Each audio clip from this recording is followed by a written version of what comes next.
Who wants to play some Famicom Star Wars and talk about the new Obi-Wan Disney Plus TV show? This guy sure does. How about you? What is this? Pew pew pew pew. I don't know. I'll see you in a few minutes.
Oh, hi, I didn't see you there. Welcome to Famicom Dojo, Pile of Shame, live! This week we're going to play Star Wars for the Famicom. Gotta hold it up here where the camera actually is. Star Wars. Wait, gotta do the...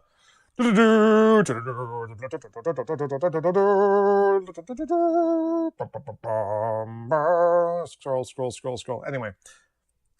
Four of these I've done now. This is the fourth actually, and I haven't tried to do that before because it was lame probably. Anyway, hi, how's it going? Yeah, we've gone through this a few times in previous weeks. We've let's see, started on Tatooine. I'm pretty sure.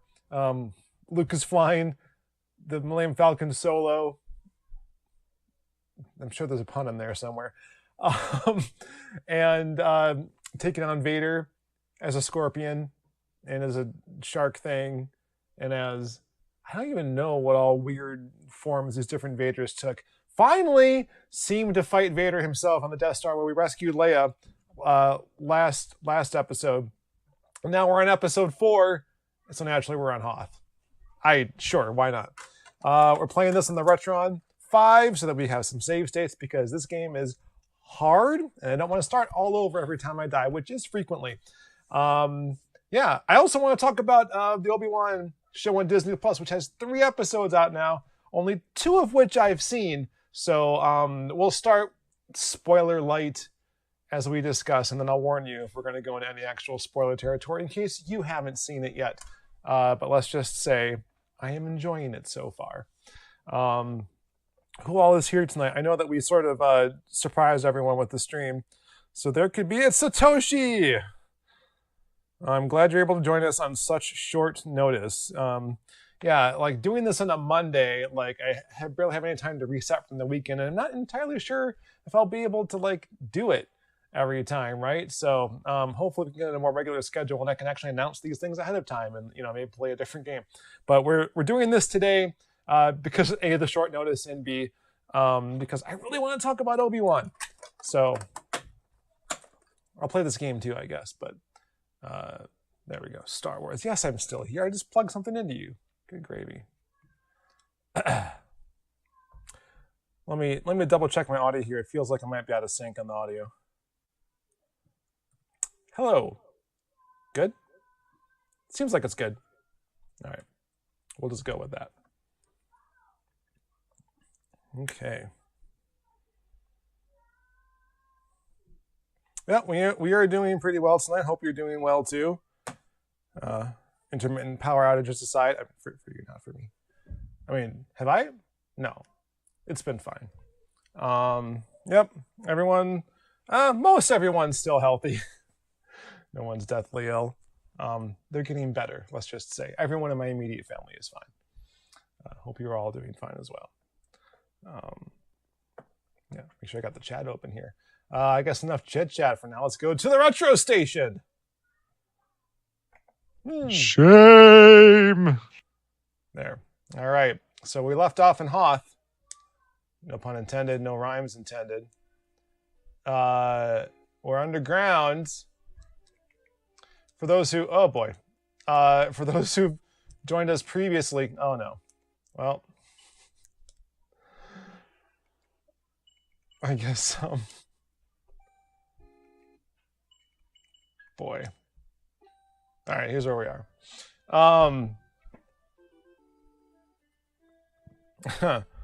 Best track ever. Oh, Strange New Worlds? Yeah. Strange New Worlds has also been good. Let's talk about some Strange New Worlds first and then lead into Obi-Wan, shall we? Because it wouldn't be me playing Star Wars unless I was talking about Star Trek for some reason. Well, I did it again. Stink at this. All right. Yeah, it's hard to believe we're halfway through the season of Strange New Worlds already. And then, like, I remember that the show, you know, will hopefully be around for more than one season. And if the critical acclaim is any indication, that's probably going to happen. I mean, they teased that 5-year mission, and I hope it's literal. Although Phil Bond recently teased me as saying that if tradition holds, it needs to be 3 live-action seasons and then 2 animated. I mean, the animated shows have been good lately, so I guess that's not too bad of an idea. But you know, still, let's not get too ahead of ourselves. Oh my gosh! All right, boy, this is where I got stuck last time, guys. Trying to navigate this labyrinth. That's an extra life down there. I really don't want to have to get that. Not sure what I'm doing on Hoth yet. And my friends really aren't much of a help. I forgot that I got that blaster, though. That might not be as advantageous as I might hope. Maybe I need a new hope. God. Anyway. So yeah, I won't lie and say, like, when I say that, like, episode 5, titled Spock Amok, is possibly my favorite episode of the season so far, and maybe one of my favorite Trek episodes ever. That's no light praise coming from well, how long I've been watching Star Trek? My whole life, as far as I know, right? So, I like playing this game, which I suck at. There's no game audio? Why is there no game audio?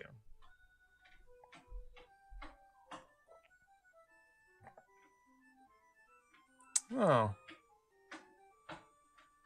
Built-in audio.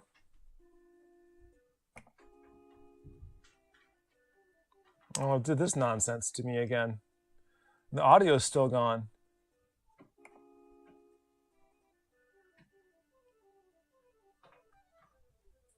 I mean, I hear it. I think you're hearing it through my microphone, and you're not hearing it through the device, which is... Boy.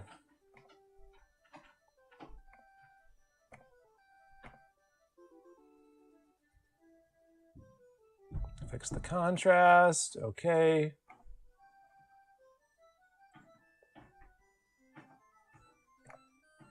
Audio's still gone, though, huh? Gonna actually do a hard reset of the device now. It's gonna screw up everything. So it wouldn't be a Famicom Dojo live event of any kind without technical difficulties that don't make any sense and don't ever happen consistently in any sort of way. At least now I understand how some of these things are supposed to work, but man, this is depressing. Okay.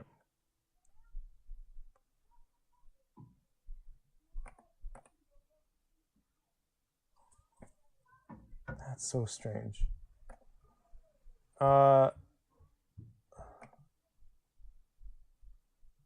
Okay. Wow. I'm going to remove this. There's two Elgato devices on here, and they might be interfering with each other now. This is the old one. All right, how do I remove this? There's a little delete button there somewhere, right? It's not letting me. I unlocked it. Why won't it let me delete it? Move. All right, that's gone.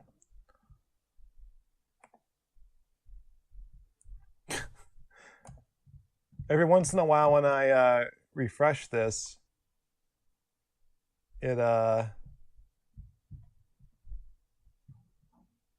is it the digital audio interface? Well, now it's upset with me.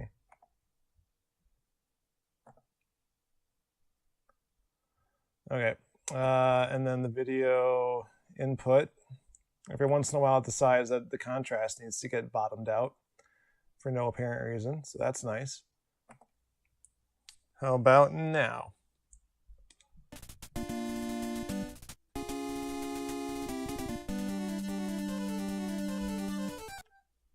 It seems like it's working, right? Okay. Glad we solved that problem. Is that too loud? I'll turn it down a little bit.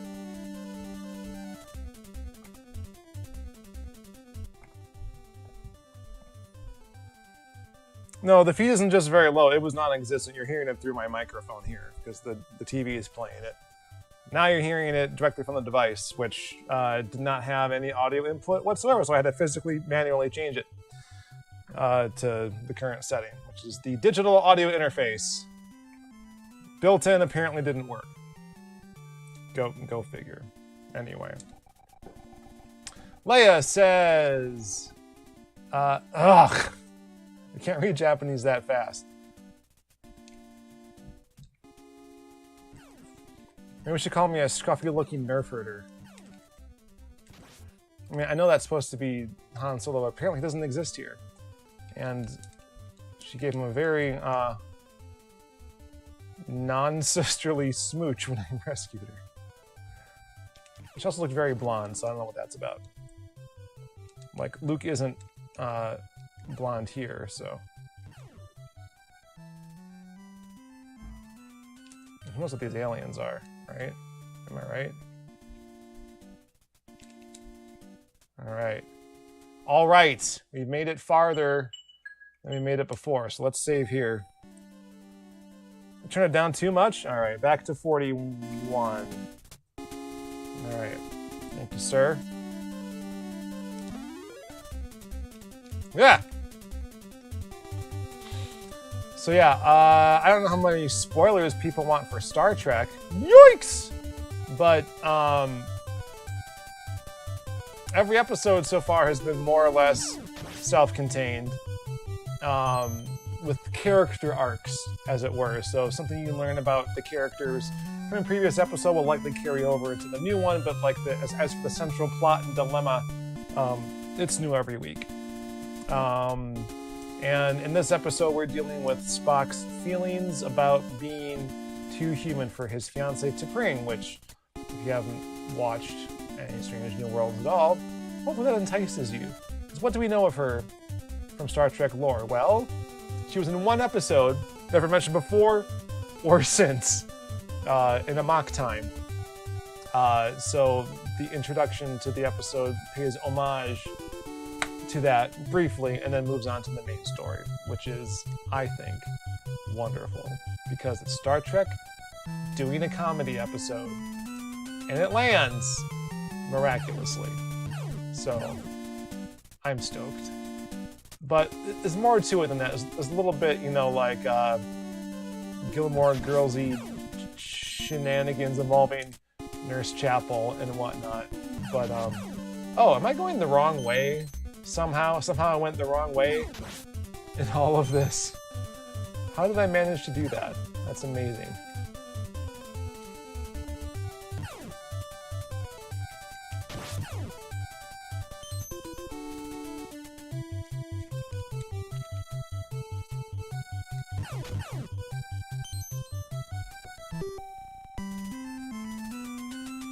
I don't know. Like, you can't. No, T'Pring. No, man. She's logical. And the thing that we learn about her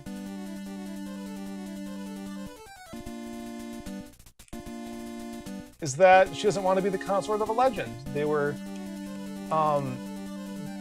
promised to each other as children, as per Vulcan custom. But as you watch Strange New Worlds, you can see them actually trying to have an actual adult relationship, and it's not just they're thrust together and he's been like the whole time, which I mean probably runs afoul of lots of fan fiction and maybe even some novels and stuff. Like if you want to read Spock as asexual, then this completely, well, not completely flies in the face of it. Like it seems like he's making too good of an effort to be a decent romantic partner if you want to believe that he's ace or his true love is someone else.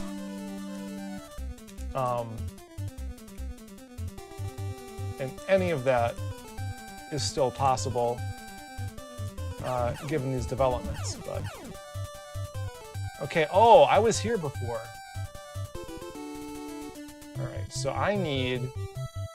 Yikes! Okay, we got an Angry Bird, or Flappy Bird this. Oh no, I meant to use. There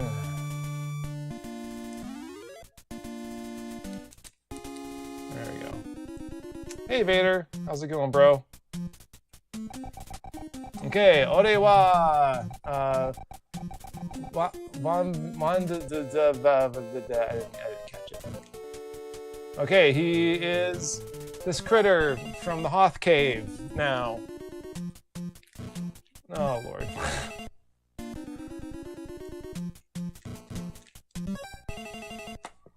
Boy, I just didn't get this. Okay, how many lives do I have anyway? Boy. What's my strategy here? Alright. Where am I? In here? Alright. Yeah! So, alright. I guess I won't say much more about that Star Trek episode. Except there are hijinks and they are wonderful. Not only are the hijinks themselves wonderful, but like the characters get a lot to do. And in fact, I think that the side story with number 1 and La'an is utterly fantastic because they find themselves having to deal with Star Trek Enterprise bingo, which is mentioned earlier in the show, but is never like experience. But they catch a couple of ensigns trying to do one of the more dangerous bits of Enterprise bingo, which is to sign the score. So we have no idea what that means until the end of the episode, so I won't spoil that for you. But it's a good time. They decide they're going to play Enterprise bingo themselves to better understand the crew. So as far as the theme of the episode goes, is trying to empathize and understand one's point of view, which also plays into the main plot with the aliens this week. And if you're a fan of lots of original series hijinks, Pike wears the green wraparound uniform, which is just fantastic. And then Pike also shows why he's an amazing captain. And boy, I mean, Kirk's been overshadowed a lot lately. Oh no, am I out of... Hold on a second. Oh yeah. I need more Jedi juice here, more force points, because I am not doing so hot, y'all.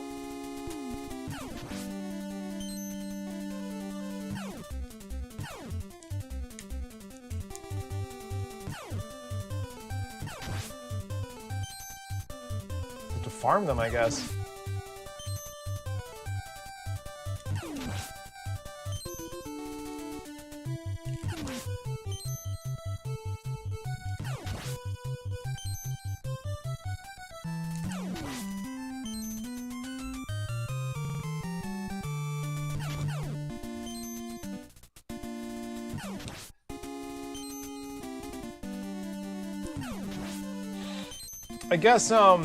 I guess thinking about Picard a bit more, because they really dive into Picard's reticence to have long-term relationships, which he always excused as being married to duty. They decide that that has to do with some childhood trauma. Spoilers for Picard season 2. That's getting better. I'm gonna farm a little bit more. But they give you the same line for Spock, like his duty really does come between him and his relationship, and they see it firsthand, and then they have to deal with the consequences of that in this attempt at a romantic getaway, where they both try to put aside their duty for their duty to each other, and it just doesn't go well, and hijinks ensue. I'm really getting to like the entire ensemble cast. I think Ortega has become one of my favorite characters ever, even though she's not really getting... she hasn't had an episode for herself yet. We don't know much about her, but she's sassy and confident, and I like her. And she's an ace pilot, which is rough for me because now I got to choose between her and Detmer. Who's my favorite? I don't know.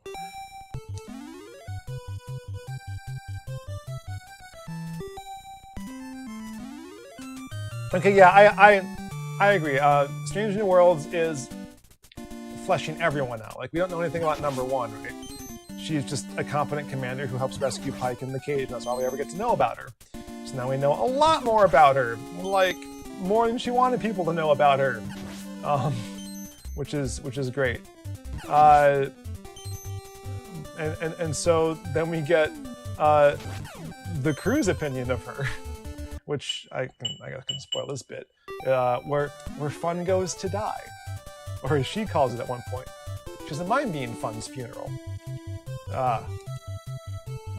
So good. Anyway, the whole thing is just wonderful.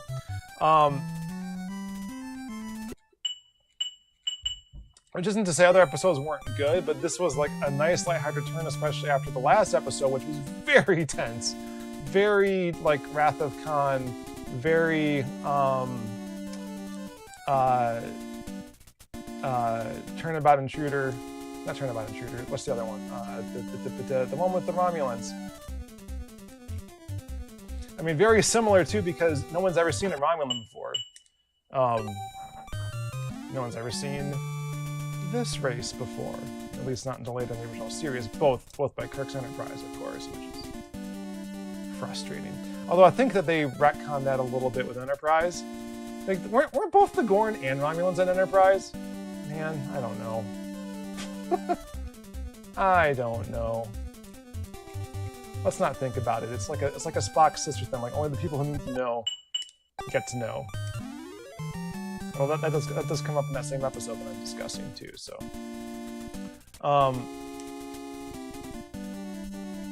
yeah. So I'm glad we get to see as much of T'Pring as we are, because she's a three-dimensional character now. And I like her and kind of sympathize with her. Not too much, because she is still very, I don't know. She has no idea how things she says about Spock he finds hurtful, because he tries so hard not to be human, and she basically accuses him of being human at every turn. Hence his dream, but...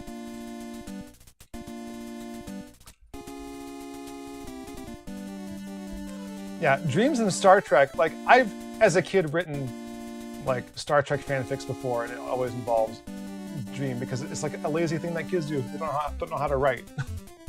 So, I'm not accusing the writers of doing that, mind you, but I am accusing them of doing that so they can sneak in all those Amok Time references without harming canon. So, alright, I'm full up. I'm full up in my Jedi juice. Let's do this! Let's Flappy Bird through this thing.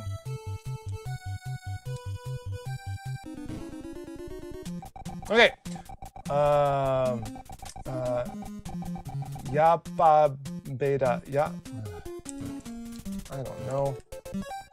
Don't stink at this game, Sean.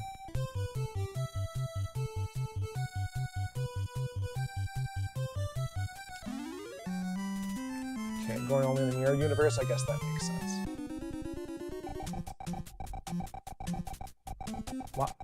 Oh, he's a Wampa. Wampa? Wampa Vader. It's like a Wonka Vader, but different. Oh, these one-hit kills are brutal, man.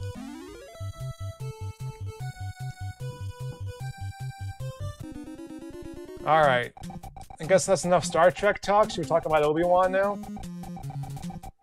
Ah. So in some ways, it's the prequel you expect, right? Like, oh, good lord. But if you've been watching the news around it, there's all this talk of like Hayden Christensen reprising his role as Vader, which, while technically true, has never been like, you know, Vader, like full-on mask and whatnot. And in fact, who knows if he'll even, I haven't checked to see if he is properly credited as voicing Vader, or if they're just going to do a lot of, you know, I'm this horribly scarred flesh monster outside of his suit Vader, and that's the extent of his performance. I really hope not, because he says that he watched Clone Wars to get his head back inside, get back inside Anakin's head, which I love, because Clone Wars is the best version of Anakin Skywalker. So that's fantastic all around, right there, all by itself. So I'm 2 episodes in, like I said at the top of the show. Have not watched episode 3 of 3 yet, because my wife and I are watching it together, and we only have so much time where we can do that. So hopefully we'll catch up before Wednesday here, and episode 4 comes out. But everyone's saying episode 3 is like the thing. It's the thing, and how episode 2 ended, I can see how it might be the thing, because, man, how much do I say right now before I spoil anything? You get to see how Obi-Wan's life is pretty much the way you would expect him, just hanging out on Tatooine, making sure Luke is safe. All of that is very expected. It takes a turn I don't expect.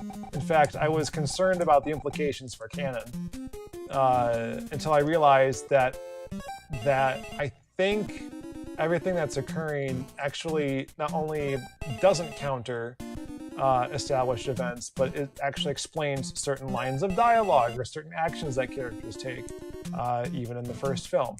So, I know people are like concerned about when last we meant I was the student, or and now I am the master, or whatever. I mean, it's pretty clear to me, just 2 episodes in, that like Obi-Wan and Anakin are going to meet again. They have to. I have no problem with that.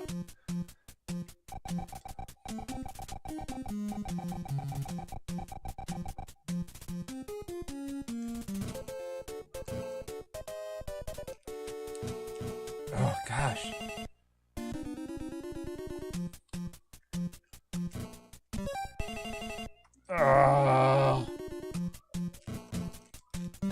What do I do? Do I need like a different force power?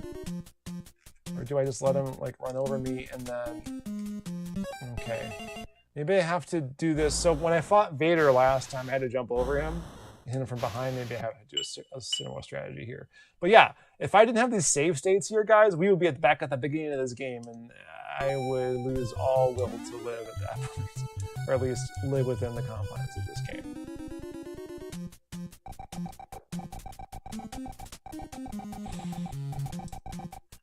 Yeah, so if you've seen the previews, there are Inquisitors, which we knew from various rumblings and other previous Star Wars media exist and are a thing. And as some dialogue establishes, even includes some Jedi who, in order to survive, turned to the dark side and help hunt down their brethren. So there are at least 3 of these Inquisitors that we see during the course of the show, one of whom is played by Moses Ingram, one named Riva, has Force powers. So we don't know her deal yet, at least 2 episodes and we don't know her deal yet, just that she wants Obi-Wan. So that's established. I mean, if you've seen this is why I don't feel like giving a spoiler warning here. Because if you've seen the previews, then you know this already. You know, she has a red lightsaber. She screams after Obi-Wan that you can't escape him, and we all know who him is. But so yeah, as Satoshi's saying in the chat here, there's a lot of hatred toward her right now because she's black and a woman in Star Wars, which is like, you know, 2 out of the 3 major sins apparently for some of the fan base. And but like Disney actors, Disney itself, Star Trek actors even, you know, including the aforementioned Anson Mount, Captain Pike, are coming out to defend her because that's the only thing you can do is to stand up.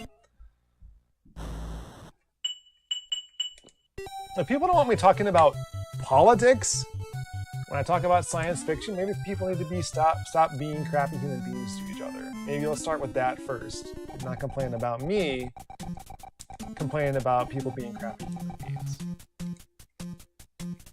So, that all being said, I like her performance. I like her character. That's all there is to say about that. Ugh!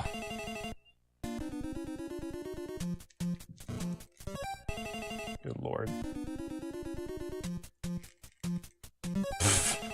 The hitbox is impossible.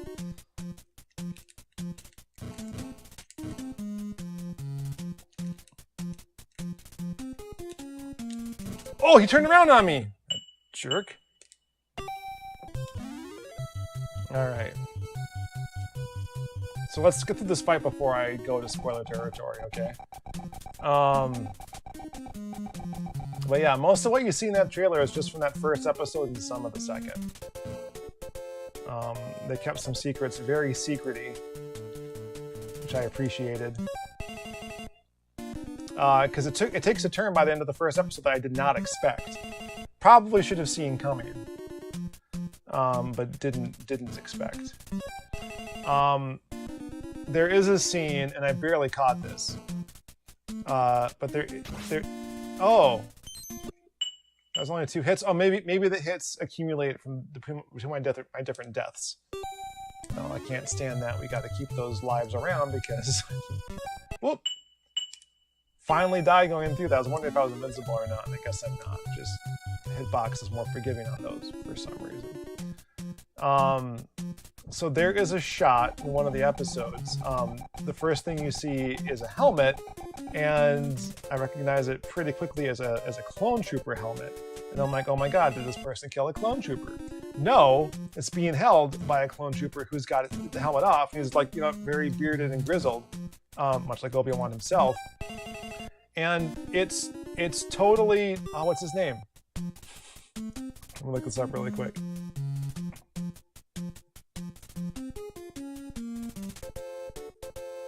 I'm so embarrassed that I forgot his name. Tamura Morrison? Temuera? Oh boy. I'm so sorry. Yeah, but the guy who played Jango Fett in episode 2, and then has been playing Boba Fett in the Book of Boba Fett, and in season 2 of The Mandalorian, I guess. Like, I'm pretty sure it's him, or it's a guy that's made up. I don't have to look very much like him. So nice little cameo there that the clone troopers cast aside in the new Jedi Order, and you see a stormtrooper walk by him to kind of drive the point home that the clone troopers have been removed as the Empire's foot soldier of choice. Maybe because they're too competent. I don't know. I don't know what the deal is. I hope it turns out that Vader does have his own contingent of clone troopers that he kept around out of nostalgia or whatever. That was a thing in some, not expanding universe stuff, but like in some like comic books and whatnot, based on the newer movies. I like that detail. I hope they end up keeping it. I guess we'll see, or not. So yeah, that was an interesting moment. It's very, very brief, but I have a lot to say about it because of all the implications, right? Ah.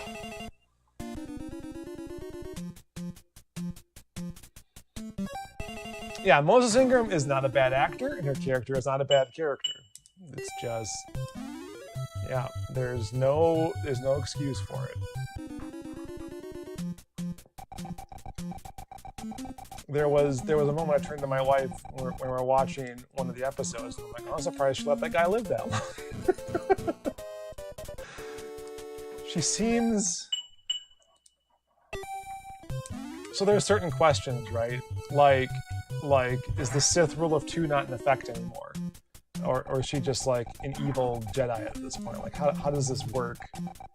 You know, how many people in the employ of the Inquisition are Jedi that they have under heel for one reason or another, right? Like, oh no! Yeah, pretty much. That reminds me of that scene in the end of The Mandalorian where a couple of stormtroopers are hanging out, like waiting for their boss to pick up their precious cargo, and they shoot the can. It's like maybe 20 feet away, and they both miss and just like shake their pistols. Ridiculous.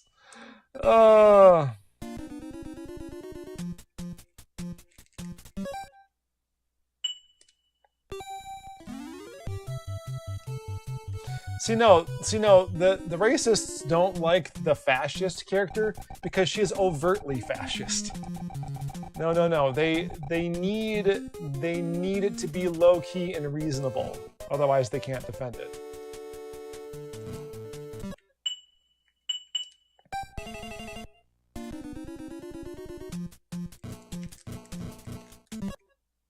Oh, wow. Is that acceptable? No, I died. Dang. Thought for sure I wasn't going to be dead there.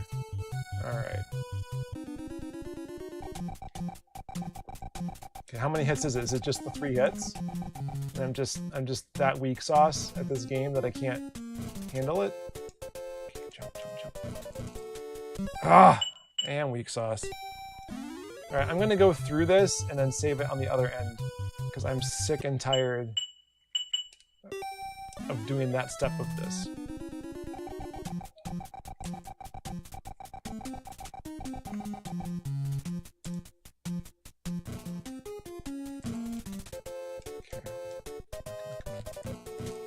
Oh man, I keep thinking that I can get a hit in before I have to jump over him, and I probably can. But I certainly can't jump over him as he advances toward me that first time either. So.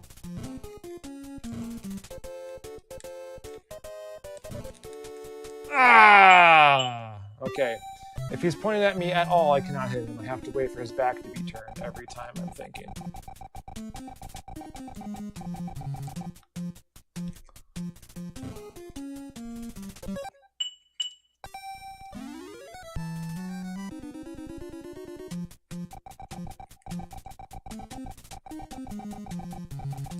Alright, let's focus.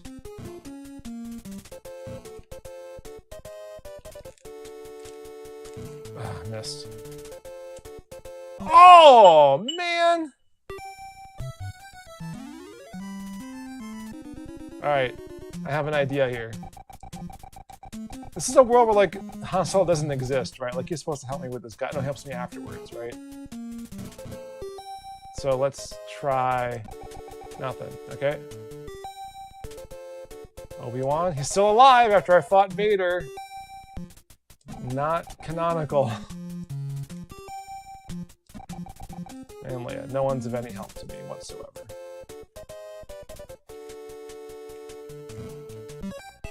Maybe I have to spend life to defeat this guy. I don't know.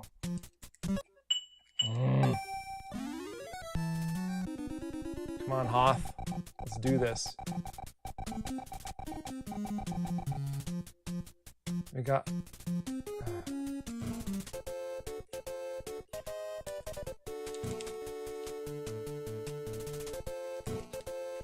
Oh! Dang! Okay. Okay, maybe I'll let him jump over me. Boy, that's too tough.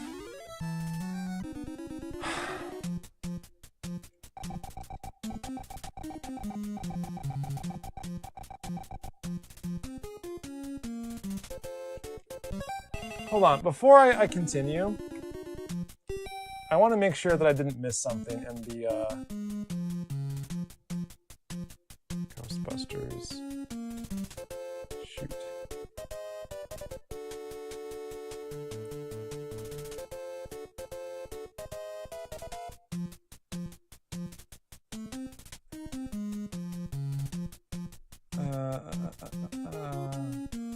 Okay.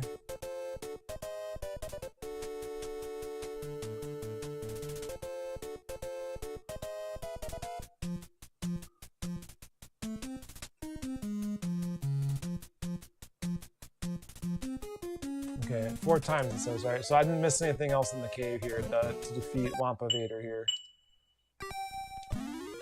It is his actual name, so I read it correctly.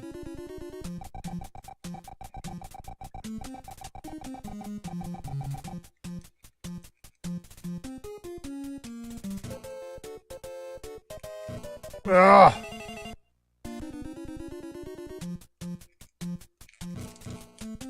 Alright, I don't like that strategy.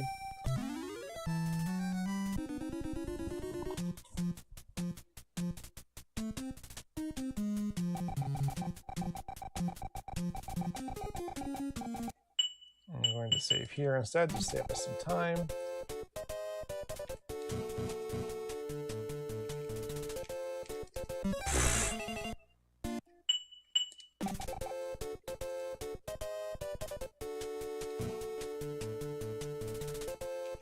Now, when you fight Vader, you always have to use your lightsaber, even if you've successfully gotten the blaster, which I suppose is only fair. It's, you know, a more elegant weapon for a more civilized age. Is that how Obi-Wan puts it?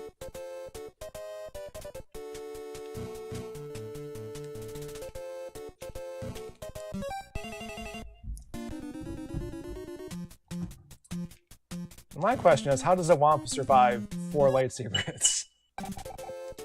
I'm just saying. Like, there's a door in episode 1 that doesn't survive 1. It's just so frustrating. Anyway.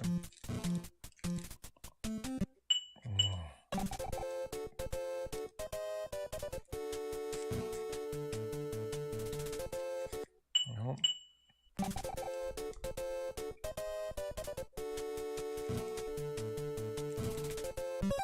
Alright, I'm just gonna spend my life to defeat this guy, because it's not happening any other way, it looks like. Ah. Like, why can't this be like episode 3, like, if he jumps over me, so don't try it, and then... Have you seen the meme where Yoda explains, there is no try? And then Luke's like, why? And then it snaps to Obi-Wan telling Anakin, don't try it, and then he jumps over him, and...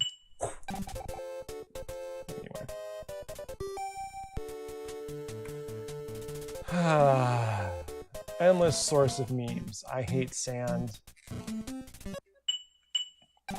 All that stuff.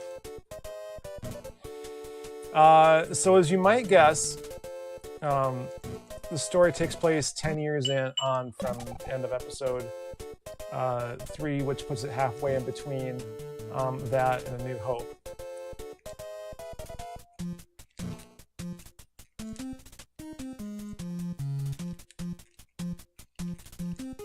Ah! Did pretty well for a little while there.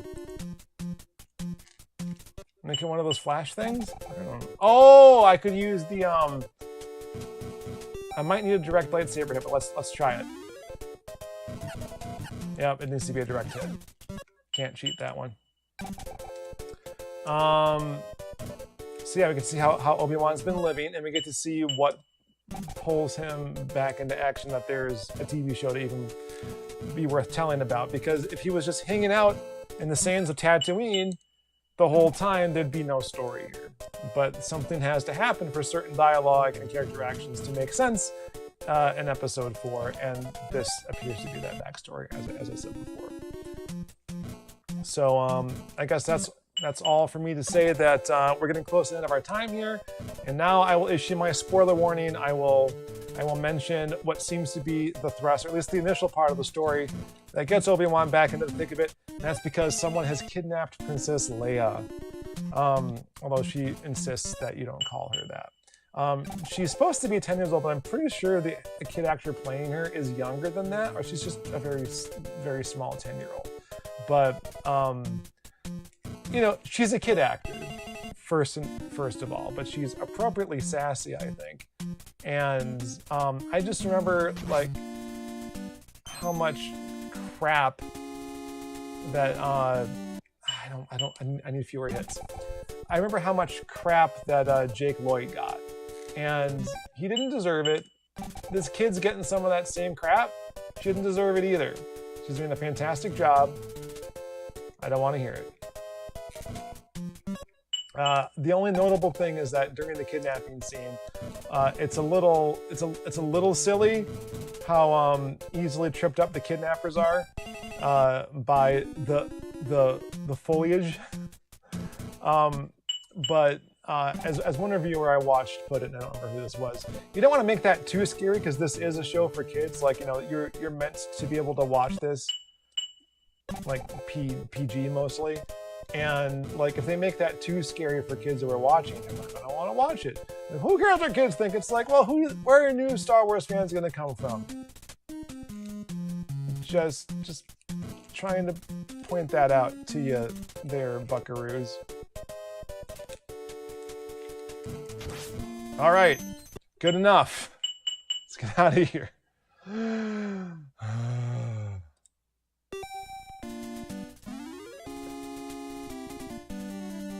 Well, now what? I don't know what to do from now on.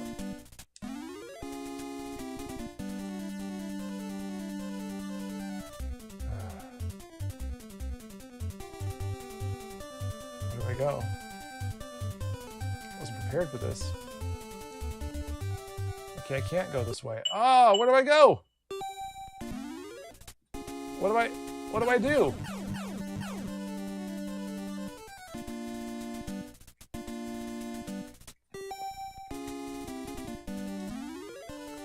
So, I mean, so this is the first shock to me, is having Leia, you know, like this rescue of Leia be like a thing.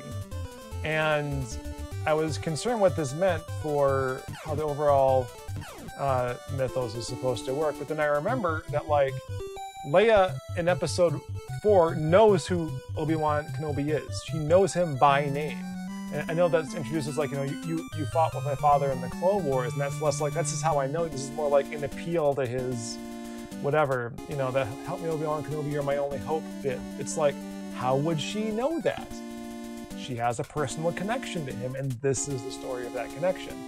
And I really like that, actually. So by episode 2, you get to see that interaction, and it's fantastic. Like, some of the things that happen, you can see coming a mile away, but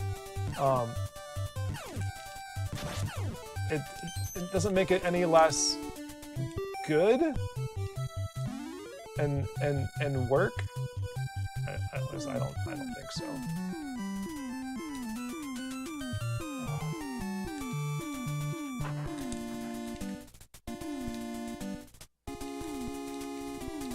Oh Lord.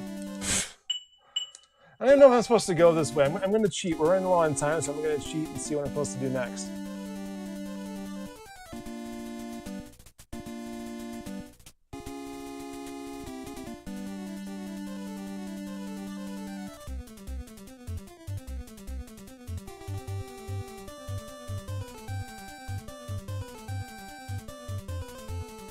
Okay.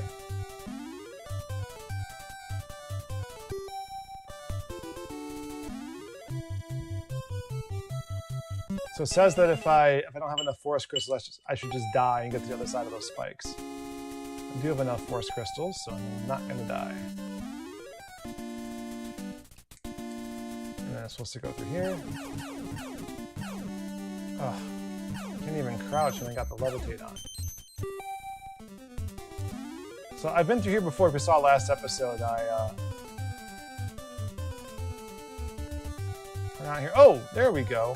Okay. Ah, that stinks. I just have to float to the right side and I'll be fine. Okay.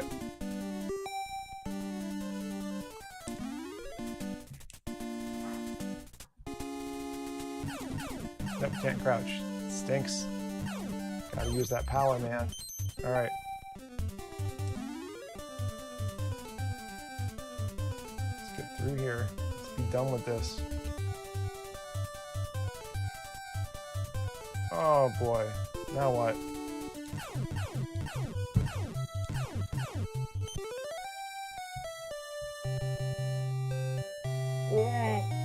Oh, it's Chewie! Was he frozen? He was kissing me too. I don't know how I feel about that. Oh boy. Hey, it's Han! Luke, Han Solo da. Kimo ga. I don't know what he was saying. Yeah, no, it makes sense that Leia had like home field advantage and not getting kidnapped, but just like how they like hit a tree and they kind of go oh, and they fall over. Like it's like every bit where you see like in a horror film like a woman trying to escape the killer and they're like oh my delicate ankles. It felt like that. I don't know. It's fine. They could have made it more scary, and they didn't, and that's probably good. Ah, these are so difficult.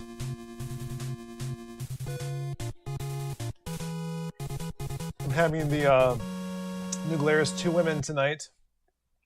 There's a joke in there somewhere, but 2 women like Una and La'an playing Enterprise. Bingo.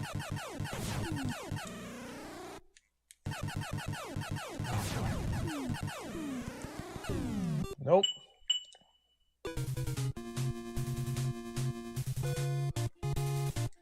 Home Alone? Yeah, Home Alone feels more appropriate. That's totally Flea who's the ringleader, by the way. I called it in the first episode, and then some of you mentioned it was, in fact, Flea, who is the bassist for the Hot Chili Peppers. And so I was very excited to see him.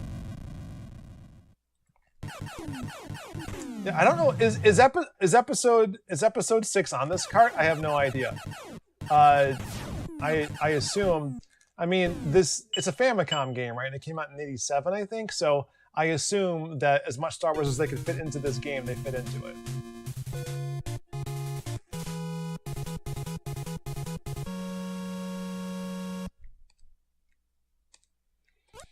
Like this is from the time before you could like reliably sell sequels, especially ones that maybe the license wouldn't last necessarily, so they couldn't make like one game per movie. That's not how this would have worked, unfortunately. But so yeah, we got Flea, we got a young Leia, we got Owen. Which he's in the trailer too, so that's no surprise. But they're bringing back all these actors from the prequels. And there's like a lot of prequel hate out there too, and people being upset that they're canonizing that stuff. And Disney's like, no, Disney, you could have fixed this. And it's like, why would they? When they have actors from the legacy films who are not 70 or 80 years old, still alive, and they can make that connection back to Star Wars from 20 years ago, from the childhood of like 20-somethings today, or maybe they have kids already of their own. Like, watching episodes 1 through 3 again, like, despite some not great moments, like there's a lot there to like, and a lot that makes sense. There's a lot that's not great, like I said, but it's not. beyond redemption as people would like to think. Ugh, man.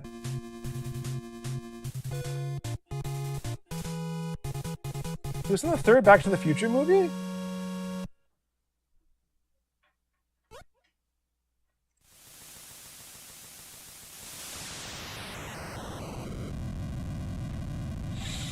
Well, I'll be. No, ZZ Top was.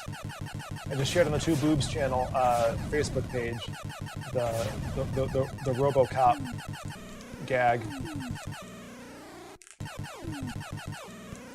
Everyone crazy about a cop-dressed man. He's got the Robo beard. Never mind. You'll just have to see it for yourself. I may have to lose a life on this. Is it healthy to worry about the complaints of internet randos? No, but there are real people being affected by them. So I'm not worried for my sake. I am definitely saying that like putting up a united front defending actors is the right call and should have been done for others a long time ago. Jake Lloyd, Ahmed Best, all deserved better than what they got, and Disney is not putting up with it. Thank God. And the fact that they're also like recruiting, well, I don't know if they're actively going out to the Paramount family or whatnot, or if they've had talks about this. Like the next time this happens, we're definitely going to stand together. But I'm glad that they are, right? Because it's the same people. It's the same people making the complaints across franchises. It should be the same people across franchises defending each other. Like they shouldn't have to do it, but if this is how it's going to be, then this is what they should be doing. And I applaud them all for it.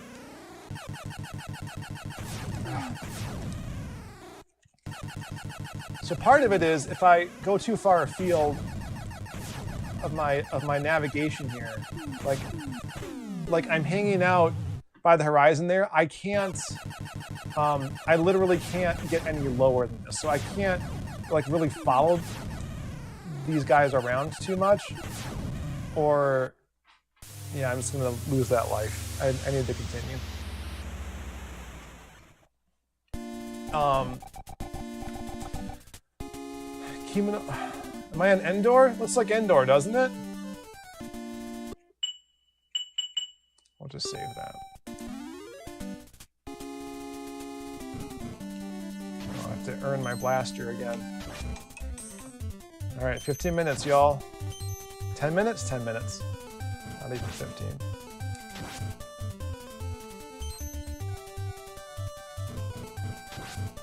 Is that a womp rat? I don't know. They're no more than 3 meters.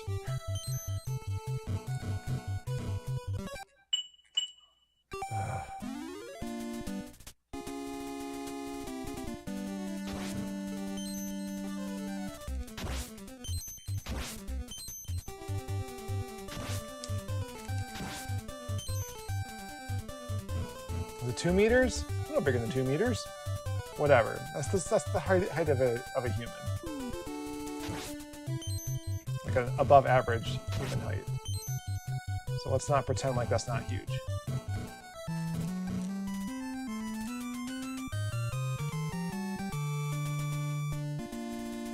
Also, there's a difference between hitting a womp rat and killing it and like making a 90-degree turn on a trench run. I'm just saying skill sets are a little bit different. So, yeah, again, like I said, I'm only 2 episodes in to Obi-Wan, and I can't wait to see episode 3. But the other big bit that occurs that makes sense if you think about it is that Obi-Wan had no idea that Anakin was still alive. He's been holed up, right? Like, he's deliberately not poking his head out. Why would he know? Why would he know anything about Darth Vader still existing? Did he even ever hear the name? Now that's a great question. Maybe he heard the name Darth Vader, but knew that he had to hide from him, but didn't know that was Anakin. Because like we hear Palpatine call him that in episode 3, but we have no idea if he used it around anyone else yet. So like this does 2 things for the dialogue in A New Hope. First of all, it explains how exactly Obi-Wan knows certain things, like, you know, Vader is more machine than man, and that he kills Anakin, like in his own in like Obi-Wan's own mind, like they were two separate people for 10 years as he was riddled with grief about what happened to Anakin. That's my guess, based on not having seen the third episode. So that makes a lot of sense to me. And, you know, mostly though, you can just bet that Obi-Wan was lying to Luke for his own purposes because he felt like he had to, or whatever. So I'm not gonna like mince words too much. Like realistically, what like episodes 1 through 3 do, and these prequel shows are doing, is giving some of it a soft reboot. In fact, talking about Strange New Worlds, that's doing a very similar thing for Star Trek, is like giving the original series a soft reboot, because we're not going to hang on every word, like Pike saying he can't get used to having a woman on the bridge. Like, we're not going to hang on that. You know, we're not going to hang on like everything we learn about Spock happening in the original series being learned for the first time by like the characters and apparently all of the Federation in that one episode, right? Like we're Vulcans are a founding member of the Federation. No one's going to be surprised by mind melts and Vulcan neck pinches. Like nobody. In fact, they make a joke about that in Spock Amok. Spock Amok, not Amok. It's a little different. Although Amok works too. It's kind of a double entendre. But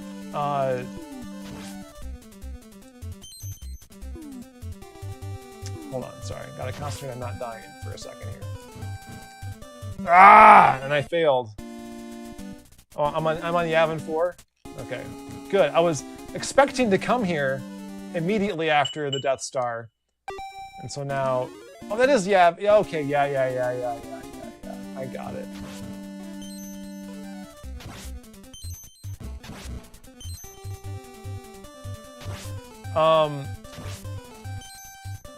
Yeah, so like as for like how the sets look too, how engineering looks now, how the medical area looks now, how the hallways look now, like there are things where it's paying homage to like certain nostalgia points, or like little anchors where you can feel some familiarity with the original series, but they're not going to marry themselves to like the B-style hairdos or the uniforms or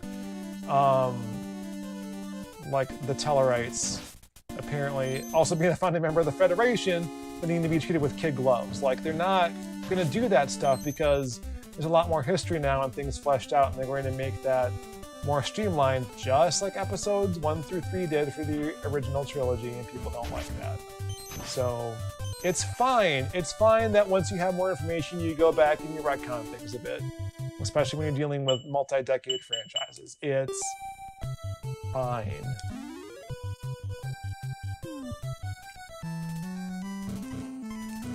Yeah, anyway. Yeah, so they're making Star Trek better by doing this. They're also making it fun and entertaining, and they're making Pike into like a character, man. Like everyone into a character, really.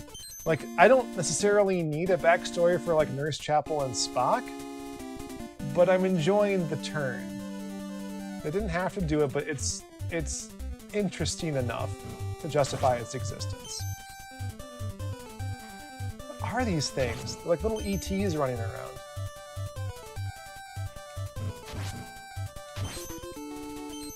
Flying acorns and whatnot. Oh boy. Ah! How far back do I have to go? I'm gonna have to save when I get to the entrance to that forest, eh? Ooh.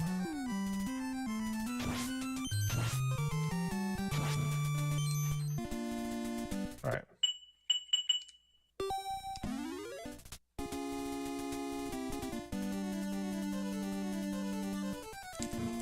Well.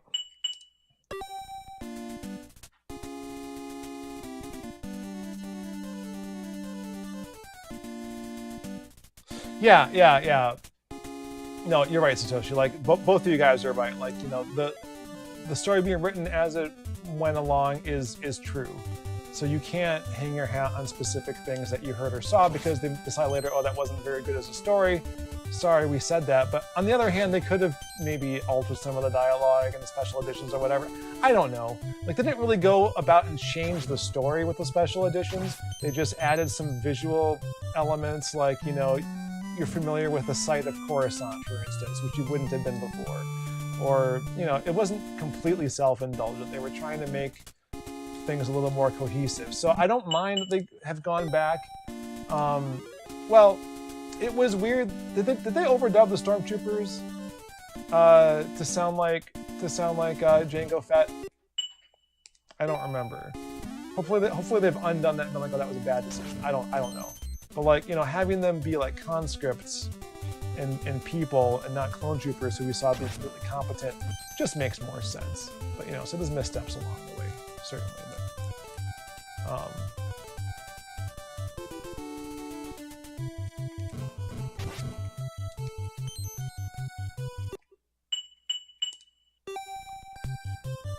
oh, have I been saving? Nah, that's fine. That's fine. Oh boy.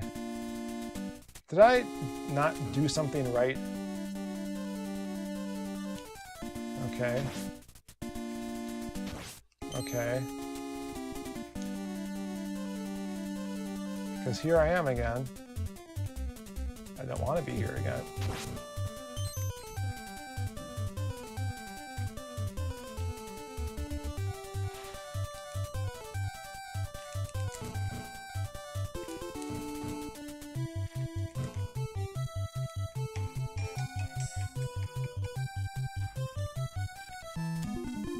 Ah! Boy, this feels like Iron Sword all of a sudden. Have you guys seen my my streams for Wizards and Warriors? This feels a lot like that all of a sudden, and I have no clue how I'm going to... Oh, Lord. Oh, God! I was amazed that I got that far. Okay, here we go. Oh, come on! I'm slipping off that thing. All right. Okay. So anyway, let me finish up my thoughts on Obi-Wan here. I'm sure I'll have more to say once I've seen episode 3, but yeah, dude, just like... I think that this prequel story is worth telling, even though there's not a lot of suspense, because we know certain main characters are going to be just fine by the end of it. But the drama of the ones that we don't know about, why is he a prisoner on Yavin? Like, was he caught smuggling? What is going on? Oh, Lord. What did I get? Oh, did he give me his blaster? Oh, I picked it up in the cave there.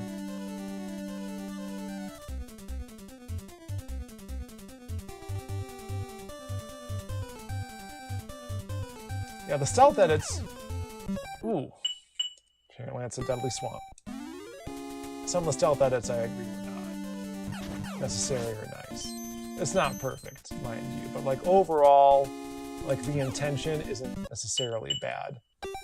And you know, we don't need a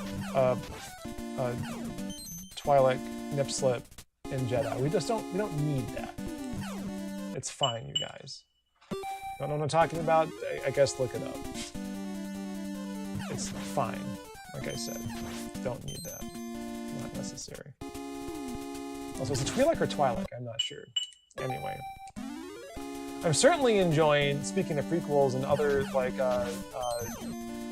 Clone Wars, Dave Filoni being, like, the unofficial arbiter of all things Disney TV show right now. Because he's certainly a driving force in The Mandalorian and the Book of Boba Fett.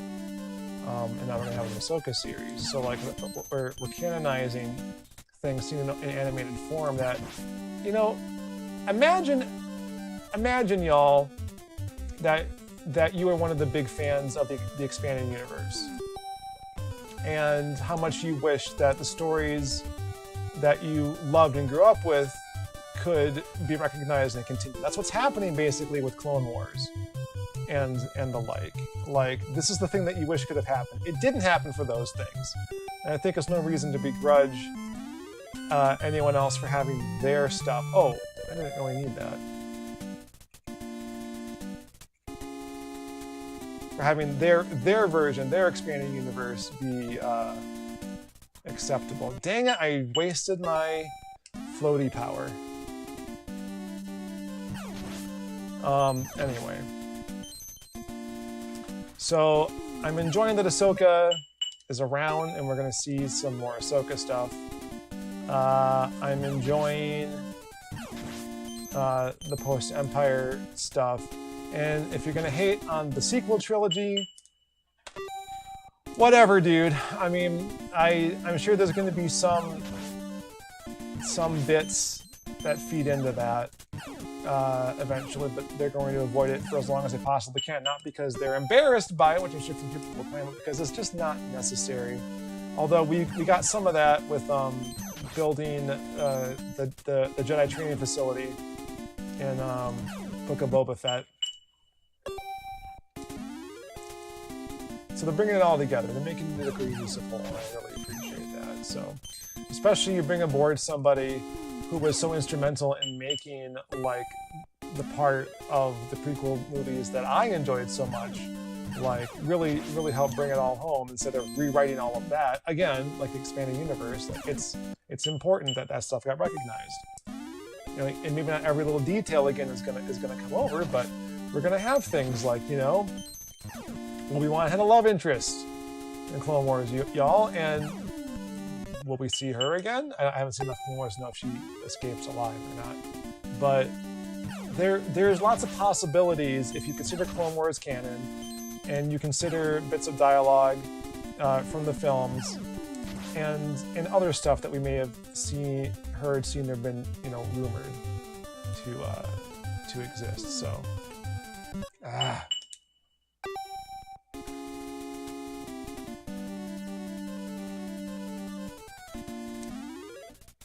Twi'lek or Twi'lek? Which one is it? Which one do I say? I don't know.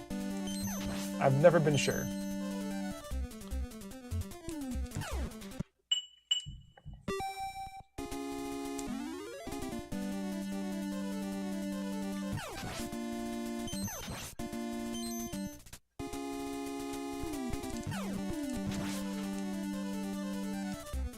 Okay, gotta concentrate on this now. Can I make that jump? I cannot.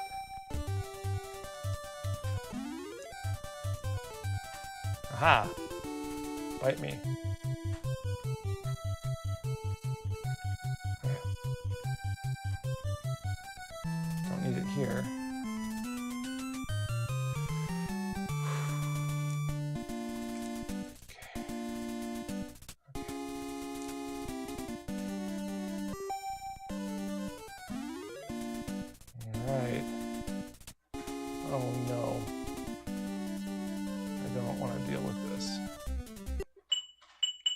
All right, let's go. You also don't want to deal with this friggin' blaster. It's a mistake to pick it up. Why are there friggin' stormtroopers all over Yavin? This is the secret rebel base. While I'm thinking about it, speaking of, like, you know, whether all ideas are good ideas or not, you really need to look up a video about how Star Wars was saved in the edit by George Lucas's then wife. Oh my God, whose name escapes me. Oh no, it's not Melissa, is it? I can't remember. But she was a fantastic editor. She resequenced things in a way that made more sense. Cut out a lot of stuff with Luke that just is like, why am I looking at this kid on this sand planet? I have no context for who this is or why until they're introduced properly through dialogue and whatnot. So you know, I'm understanding things a bit better. Like, the droids stay with Leia, right? Like, C-3PO's there. You see him for a second. R2-D2's there. So, like, the whole reason that she even knows to go to Tatooine and send the droids there with the plans to the Death Star is because of this interaction that we have in the Obi-Wan show here.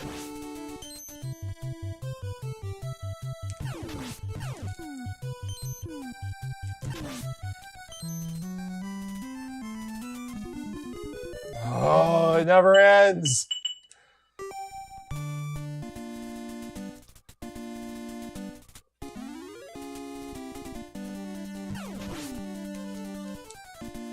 I'll link that in the show notes for the Famicom Dojo.tv, and I'll have a link to that video in there, because it is worth watching for any number of phenomenal reasons. It's so good. George Lucas had a lot of good ideas, but it wasn't perfect. But it also doesn't. You also can't claim he ruined Star Wars because he created Star Wars. You gotta take every little bit. 16 tons, really? Oh Lord.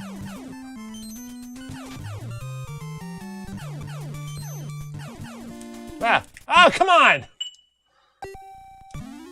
All right.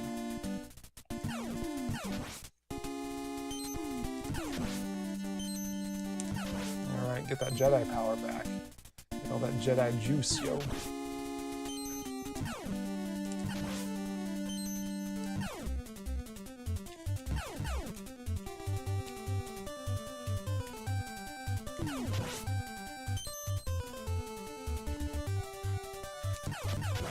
Oh, there's two of them. Yikes! Oh no! Too greedy for the Jedi juice. Yeah, I agree. Yeah, Lucas definitely needed a filter, and he not only didn't have one, but I think actively refused one, even though he really needed it. But there were a lot of interesting ideas I thought that were set up there, and the execution could have been better, right? It's basically what it gets down to. Is Star Wars was a good idea. There are a lot of good ideas in the version that was shot, but the execution, the original cut, was a mess. So, accepting that you need help in, filtering of your ideas is difficult for any creative.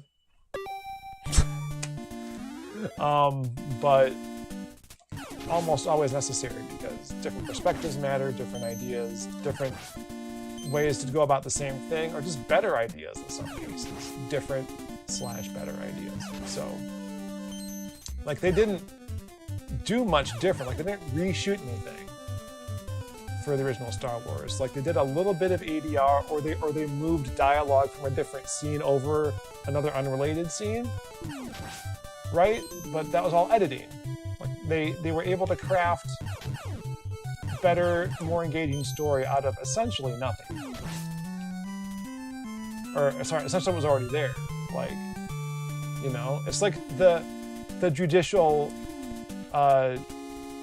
overreach of the. I'm sorry, I don't know what I'm saying right now.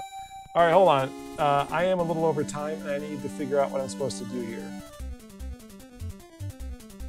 Yavin.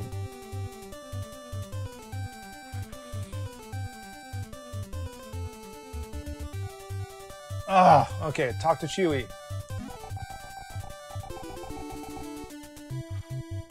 Thanks, Chewie. Ah!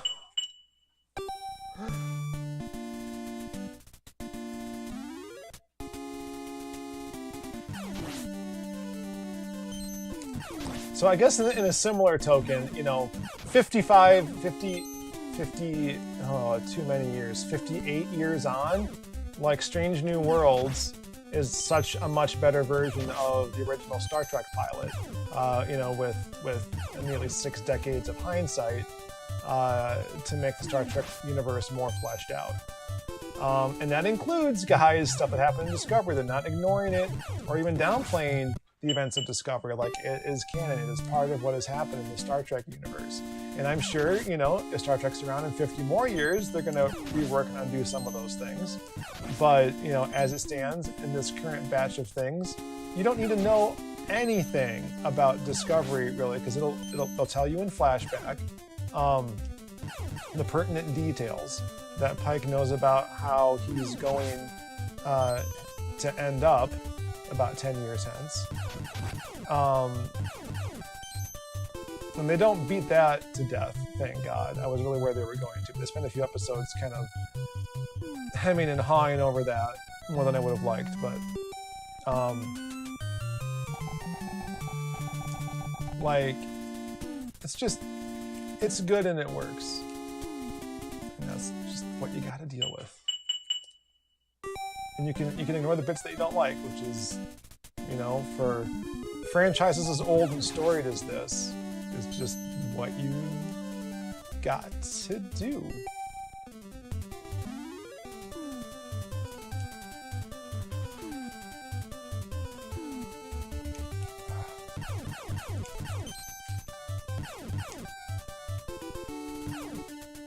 Can I? Nope. There's so much Yavin. I'm done with this. I'm over it. Oh. Oh gosh.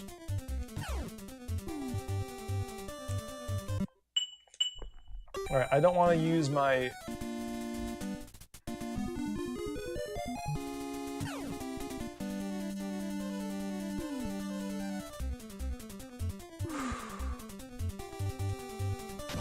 okay.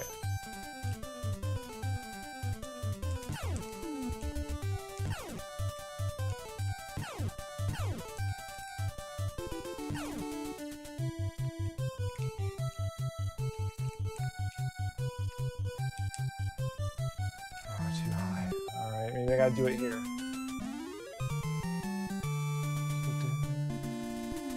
Oh, I'm definitely going for that. Oh yeah, baby. Oh no, okay, I'm out of juice! Now what do? Use the life to... I probably could have made that jump if I saved it there.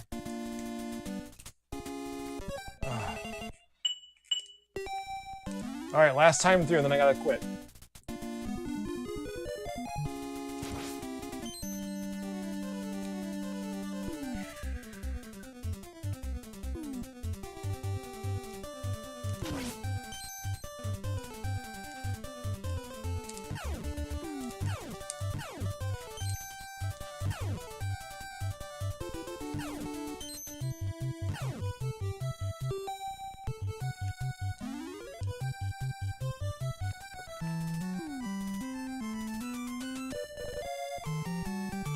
Ah, come on!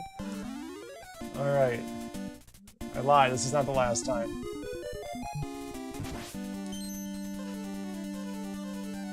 Good Lord.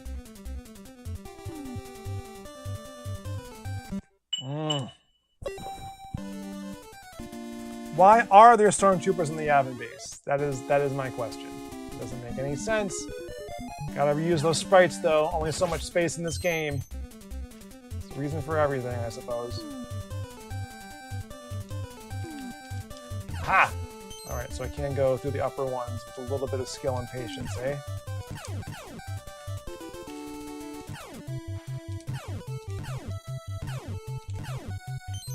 Alright.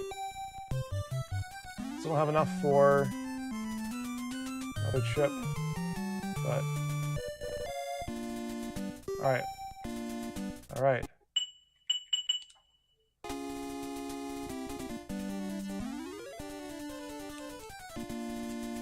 Haha! Alright.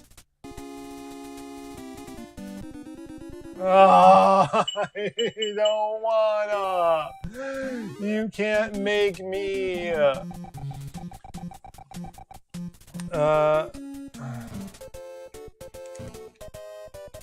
Oh, is this... Oh! You dink!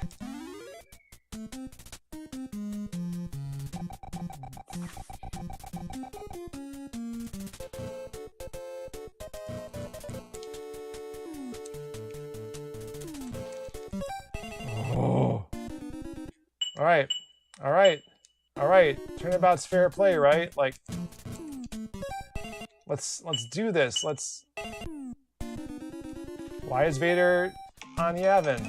Why indeed? Oh, it doesn't work? Oh. Oh no.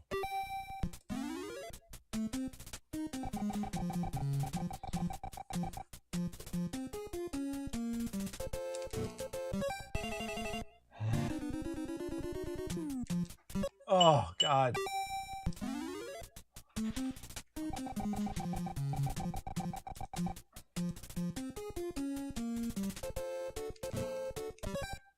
Come on now. I mean, I guess Blast just wouldn't work on Vader, you know, like if we're being realistic. The only way getting close is to use a lightsaber. Fling my body in like I'm playing Zelda 2.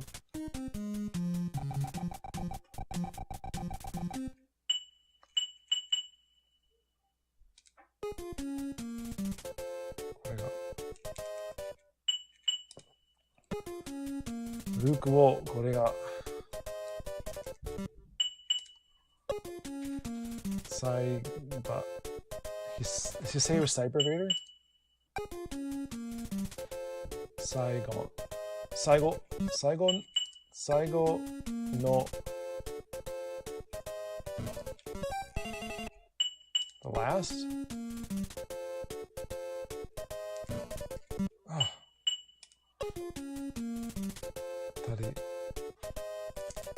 Ah. Ah, come on.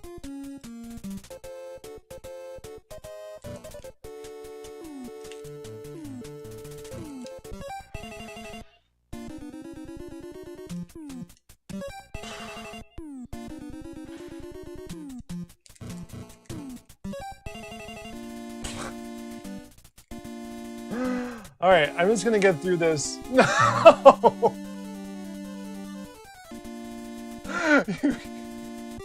Oh, it's the senator. Oh.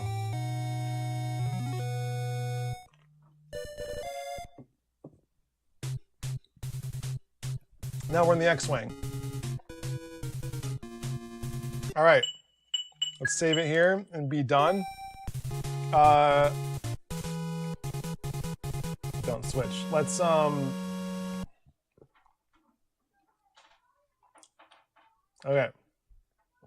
Gotta refresh. Hopefully I don't have to log in again. I didn't, thank God. All right, as we like to say, we do this all with your wonderful support, and we don't get heavy advertising on the streaming channel, and we haven't been able to make proper videos for a while. Oh, excuse me. So we are only supported by you directly, the viewers. For as little as $1 a month, you can join our Patreon page, and you can see all of the cool stuff that we have from previous videos of like behind the scenes stuff, previews, our polls, and other specials and goodies. Just that little bit of access can get you $12 a year. Like that's better than Netflix, right? And I have to find my camera. I'm missing some footage. That's why I haven't been able to work on some videos, because my camera went missing. Think I know where I left it? Can't seem to find it though. So that's bad. But once I do, I can move forward in some other things. But yeah, we want to do more of this stuff for you. That's why we're doing these streams every week. That's why we're doing our podcasts, which Vic and I are having a harder time like getting together to do, but there's some in the hopper. No Stranger Things pun intended there, to get out to you.